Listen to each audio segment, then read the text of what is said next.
Chapter 22.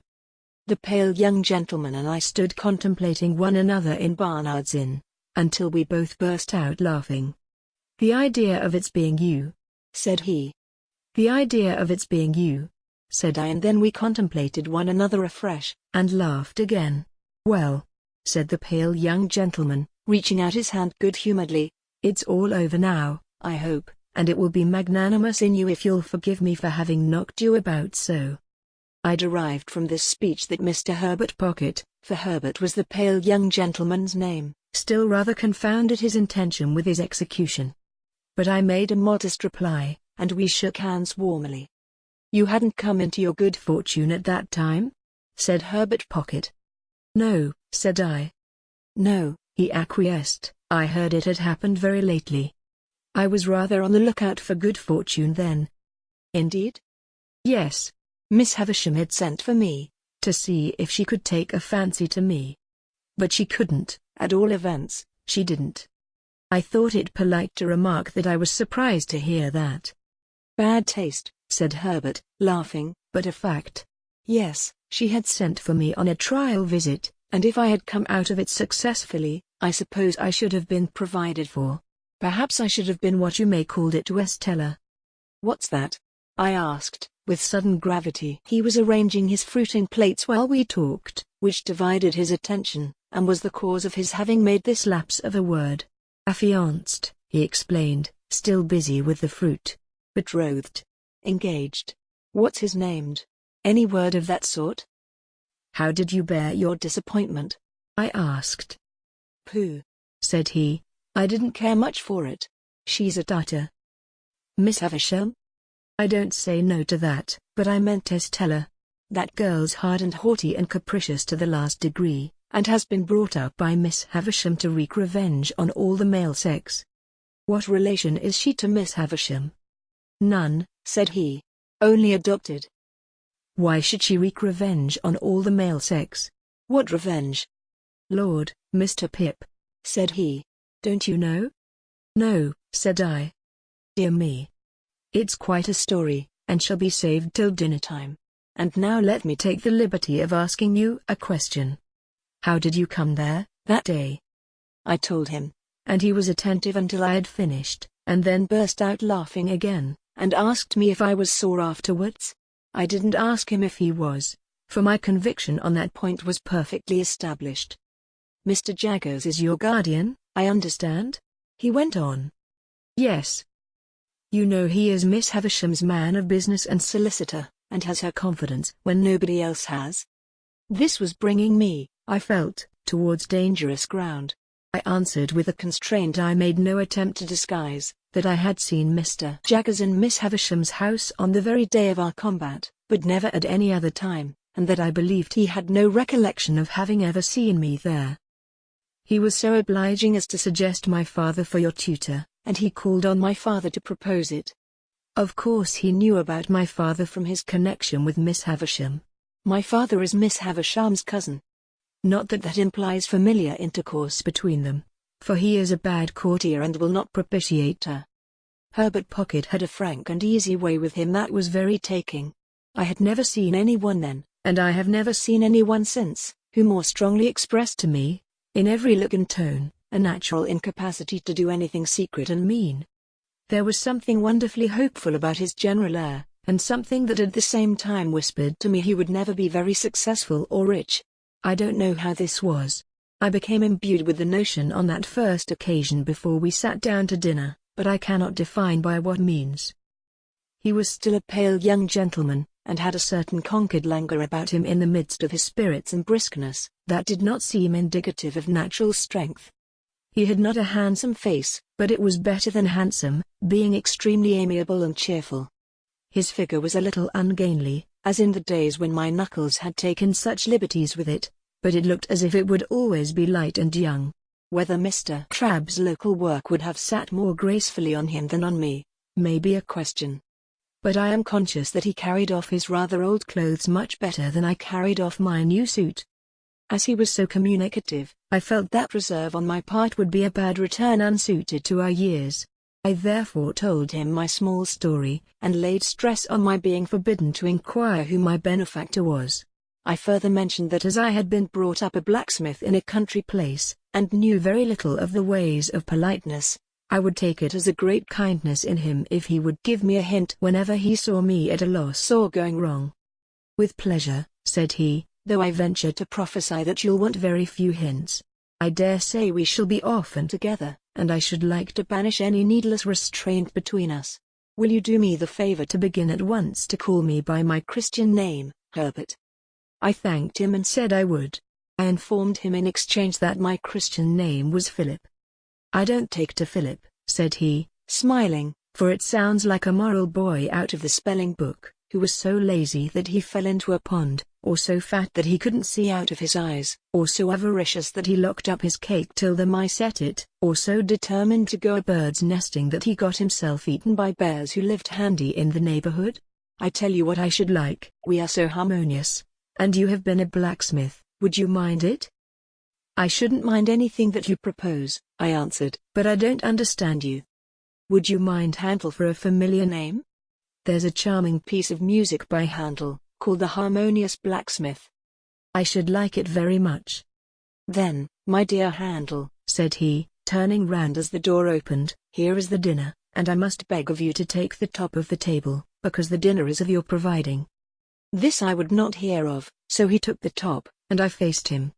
It was a nice little dinner, seemed to me then a very Lord Mayor's feast, and it acquired additional relish from being eaten under those independent circumstances, with no old people by, and with London all around us. This again was heightened by a certain gypsy character that set the banquet off. For while the table was, as Mr. Pumblechook might have said, the lap of luxury, being entirely furnished forth from the coffee-house, the circumjacent region of sitting-room was of a comparatively pastureless and shifty character, imposing on the waiter the wandering habits of putting the covers on the floor, where he fell over them, the melted butter in the armchair, the bread on the bookshelves, the cheese in the coal scuttle, and the boiled fowl into my bed in the next room, where I found much of its parsley and butter in a state of congelation when I retired for the night. All this made the feast delightful, and when the waiter was not there to watch me, my pleasure was without alloy. We had made some progress in the dinner, when I reminded Herbert of his promise to tell me about Miss Havisham. "True," he replied. "I'll redeem it at once.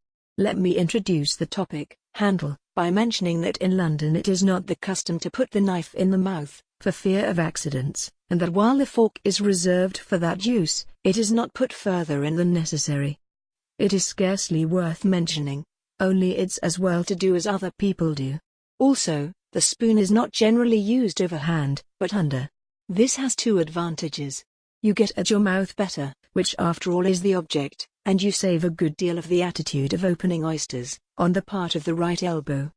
He offered these friendly suggestions in such a lively way, that we both laughed and I scarcely blushed. "Now," he pursued, "concerning Miss Havisham. Miss Havisham, you must know, was a spoilt child. Her mother died when she was a baby, and her father denied her nothing. Her father was a country gentleman down in your part of the world, and was a brewer. I don't know why it should be a crack thing to be a brewer.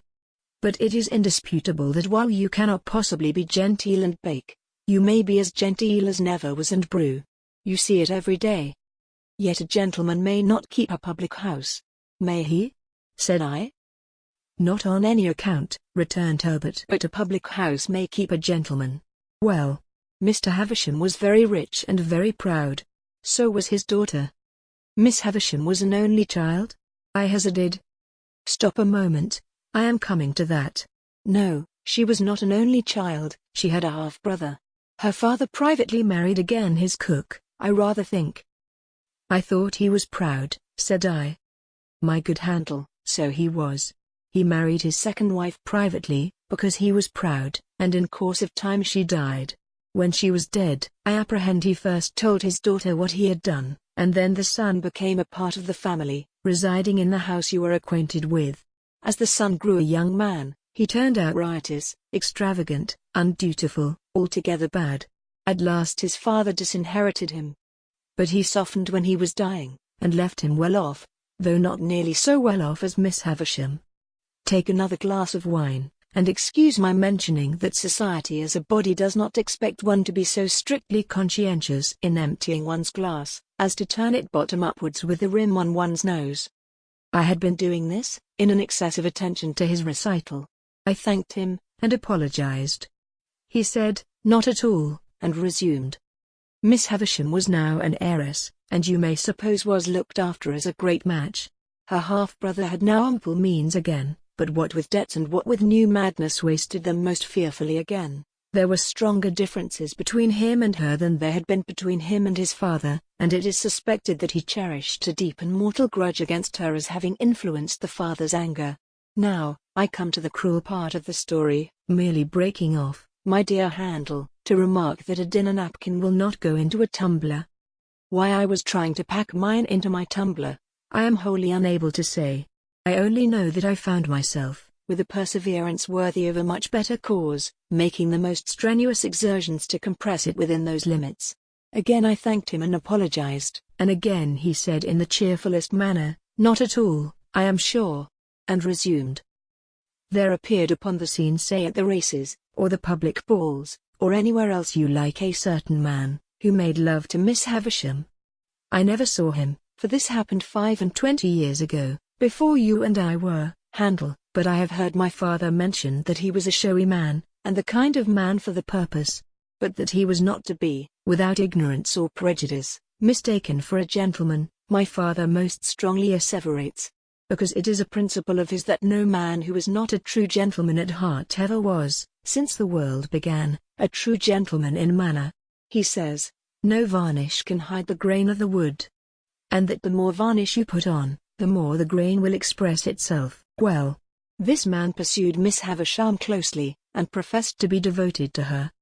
I believe she had not shown much susceptibility up to that time, but all the susceptibility she possessed certainly came out then, and she passionately loved him. There is no doubt that she perfectly idolized him. He practiced on her affection in that systematic way, that he got great sums of money from her, and he induced her to buy her brother out of a share in the brewery, which had been weakly left him by his father, at an immense price, on the plea that when he was her husband he must hold and manage it all. Your guardian was not at that time in Miss Havisham's counsels, and she was too haughty and too much in love to be advised by anyone. Her relations were poor and scheming, with the exception of my father. He was poor enough, but not time-serving or jealous. The only independent one among them. He warned her that she was doing too much for this man, and was placing herself too unreservedly in his power. She took the first opportunity of angrily ordering my father out of the house, in his presence, and my father has never seen her since. I thought of her having said, "Matthew will come and see me at last when I am laid dead upon that table," and I asked Herbert whether his father was so inveterate against her. "It's not that," said he, but she charged him, in the presence of her intended husband, with being disappointed in the hope of fawning upon her for his own advancement, and, if he were to go to her now, it would look true even to him and even to her. To return to the man and make an end of him. The marriage day was fixed, the wedding dresses were bought, the wedding tour was planned out, the wedding guests were invited. The day came, but not the bridegroom. He wrote her a letter, which she received, I struck in, when she was dressing for her marriage. At 9:20? At the hour and minute, said Herbert, nodding, at which she afterwards stopped all the clocks. What was in it, further than that it most heartlessly broke the marriage off, I can't tell you, because I don't know. When she recovered from a bad illness that she had, she laid the whole place waste, as you have seen it, and she has never since looked upon the light of day. Is that all the story? I asked, after considering it. All I know of it. And indeed I only know so much, through piecing it out for myself, for my father always avoids it, and, even when Miss Havisham invited me to go there, told me no more of it than it was absolutely requisite I should understand. But I have forgotten one thing. It has been supposed that the man to whom she gave her misplaced confidence acted throughout in concert with her half-brother, that it was a conspiracy between them, and that they shared the profits. I wonder he didn't marry her and get all the property, said I. He may have been married already, and her cruel mortification may have been a part of her half-brother's scheme, said Herbert. Mind, I don't know that. What became of the two men? I asked, after again considering the subject. They fell into deeper shame and degradation, if there can be deeper, and ruin. Are they alive now? I don't know. You said just now that Estella was not related to Miss Havisham, but adopted. When adopted? Herbert shrugged his shoulders. There has always been an Estella, since I have heard of a Miss Havisham. I know no more. And now, Handel, said he, finally throwing off the story as it were, there is a perfectly open understanding between us. All that I know about Miss Havisham, you know. And all that I know, I retorted, you know. I fully believe it. So there can be no competition or perplexity between you and me. And as to the condition on which you hold your advancement in life, namely, that you are not to inquire or discuss to whom you owe it, you may be very sure that it will never be encroached upon, or even approached, by me, or by anyone belonging to me. In truth, he said this with so much delicacy, that I felt the subject done with, even though I should be under his father's roof for years and years to come. Yet he said it with so much meaning, too, that I felt he as perfectly understood Miss Havisham to be my benefactress, as I understood the fact myself. It had not occurred to me before, that he had led up to the theme for the purpose of clearing it out of our way. But we were so much the lighter and easier for having broached it, that I now perceived this to be the case. We were very gay and sociable, and I asked him, in the course of conversation, what he was. He replied, a capitalist, an insurer of ships. I suppose he saw me glancing about the room in search of some tokens of shipping, or capital, for he added, in the city. I had grand ideas of the wealth and importance of insurers of ships in the city, and I began to think with awe of having laid a young insurer on his back, blackened his enterprising eye, and cut his responsible head open. But again there came upon me, for my relief, that odd impression that Herbert Pocket would never be very successful or rich. I shall not rest satisfied with merely employing my capital in insuring ships. I shall buy up some good life assurance shares, and cut into the direction. I shall also do a little in the mining way. None of these things will interfere with my chartering a few thousand tons on my own account. I think I shall trade, said he, leaning back in his chair, to the East Indies, for silks, shawls, spices, dyes, drugs, and precious woods. It's an interesting trade. And the profits are large? Said I. Tremendous, said he. I wavered again, and began to think here were greater expectations than my own. I think I shall trade, also, said he, putting his thumbs in his waistcoat pockets, to the West Indies, for sugar, tobacco, and rum. Also to Ceylon, specially for elephants' tusks. You will want a good many ships, said I. A perfect fleet, said he. Quite overpowered by the magnificence of these transactions, I asked him whether ships he insured mostly traded to at present. I haven't begun insuring yet, he replied. I am looking about me. Somehow, that pursuit seemed more in keeping with Barnard's Inn, I said, in a tone of conviction. R.H. Yes, I am in a counting house, and looking about me. Is a counting house profitable? I asked. Do you mean to the young fellow who's in it? He asked, in reply. Yes, to you. Why, no. Not to me. He said this with the air of one carefully reckoning up and striking a balance. Not directly profitable. That is, it doesn't pay me anything, and I have to keep myself. This certainly had not a profitable appearance, and I shook my head as if I would imply that it would be difficult to lay by much accumulative capital from such a source of income. But the thing is, said Herbert Pocket, that you look about you. That's the grand thing. You are in a counting house, you know, and you look about you. It struck me as a singular implication that you couldn't be out of a counting house, you know, and look about you. But I silently deferred to his experience. Then the time comes, said Herbert, when you see your opening. And you go in, and you swoop upon it and you make your capital, and then there you are. When you have once made your capital, you have nothing to do but employ it. This was very like his way of conducting that encounter in the garden, very like. His manner of bearing his poverty, too, exactly corresponded to his manner of bearing that defeat. It seemed to me that he took all blows and buffets now with just the same air as he had taken mine then. It was evident that he had nothing around him but the simplest necessaries, for everything that I remarked upon turned out to have been sent in on my account from the coffee house or somewhere else. Yet, having already made his fortune in his own mind, he was so unassuming with it that I felt quite grateful to him for not being puffed up. It was a pleasant addition to his naturally pleasant ways, and we got on famously. In the evening we went out for a walk in the streets, and went half price to the theatre. And next day we went to church at Westminster Abbey, and in the afternoon we walked in the parks. And I wondered who shod all the horses there, and wished Joe did. On a moderate computation, it was many months, that Sunday, since I had left Joe and Biddy. The space interposed between myself and them partook of that expansion, and our marshes were any distance off. That I could have been at our old church in my old church-going clothes, on the very last Sunday that ever was, seemed a combination of impossibilities, geographical and social, solar and lunar.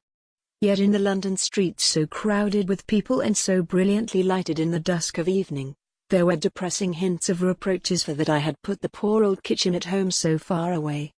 And in the dead of night, the footsteps of some incapable impostor of a porter mooning about Barnard's Inn, under pretence of watching it, fell hollow on my heart. On the Monday morning at 9:15, Herbert went to the counting-house to report himself, to look about him, too, I suppose, and I bore him company. He was to come away in an hour or two to attend me to Hammersmith, and I was to wait about for him. It appeared to me that the eggs from which young insurers were hatched were incubated in dust and heat, like the eggs of ostriches, judging from the places to which those incipient giants repaired on a Monday morning. Nor did the counting-house where Herbert assisted, show in my eyes as at all a good observatory. Being a back second floor up a yard, of a grimy presence in all particulars, and with a look into another back second floor, rather than a look out. I waited about until it was noon, and I went upon change, and I saw fluey men sitting there under the bills about shipping, whom I took to be great merchants, though I couldn't understand why they should all be out of spirits. When Herbert came, we went and had lunch at a celebrated house which I then quite venerated, but now believed to have been the most abject superstition in Europe, and where I could not help noticing, even then, that there was much more gravy on the tablecloths and knives and waiters' clothes, than in the steaks. This collation disposed of at a moderate price, considering the grease, which was not charged for. We went back to Barnard's Inn and got my little portmanteau, and then took coach for Hammersmith. We arrived there at 2 or 3 o'clock in the afternoon, and had very little way to walk to Mr. Pocket's house. Lifting the latch of a gate, we passed direct into a little garden overlooking the river, where Mr. Pocket's children were playing about, and unless I deceive myself on a point where my interests or prepossessions are certainly not concerned, I saw that Mr. and Mrs. Pocket's children were not growing up or being brought up, but were tumbling up. Mrs. Pocket was sitting on a garden chair under a tree, reading, with her legs upon another garden chair. And Mrs. Pocket's 2 nursemaids were looking about them while the children played. "Mamma," said Herbert, "this is young Mr. Pip." Upon which Mrs. Pocket received me with an appearance of amiable dignity. "Master Alec and Miss Jane," cried one of the nurses to 2 of the children, "if you go a-bouncing up against them bushes you'll fall over into the river and be drownded, and what'll your pa say then?" At the same time this nurse picked up Mrs. Pocket's handkerchief, and said, "If that don't make 6 times you've dropped it, mum." Upon which Mrs. Pocket laughed and said, "Thank you, Flopson," and settling herself in one chair only, resumed her book. Her countenance immediately assumed a knitted and intent expression as if she had been reading for a week, but before she could have read half a dozen lines, she fixed her eyes upon me, and said, "I hope your mamma is quite well?"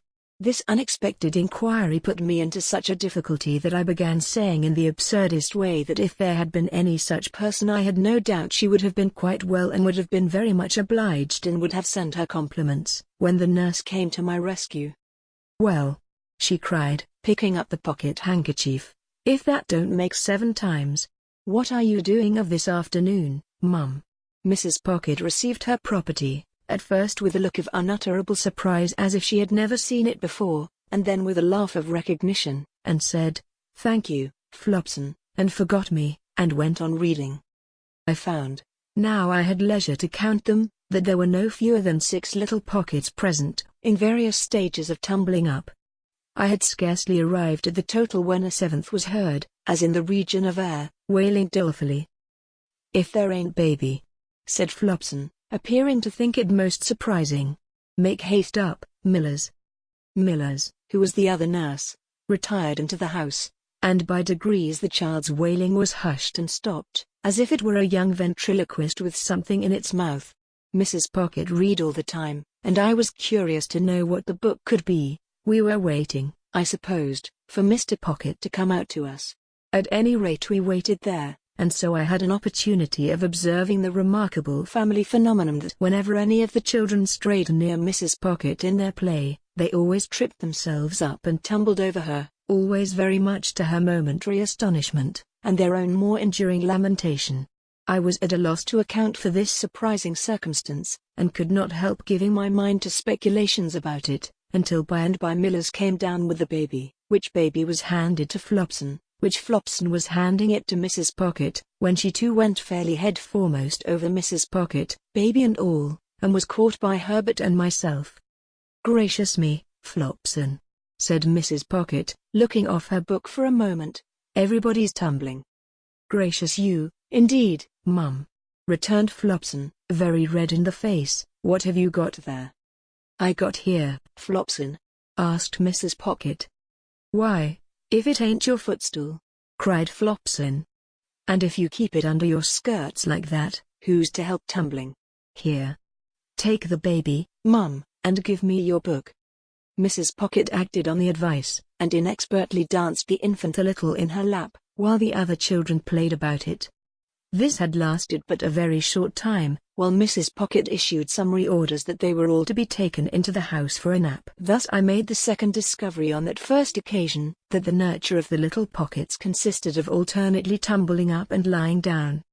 Under these circumstances, when Flopson and Millers had got the children into the house, like a little flock of sheep, and Mr. Pocket came out of it to make my acquaintance, I was not much surprised to find that Mr. Pocket was a gentleman with a rather perplexed expression of face, and with his very grey hair disordered on his head, as if he didn't quite see his way to putting anything straight.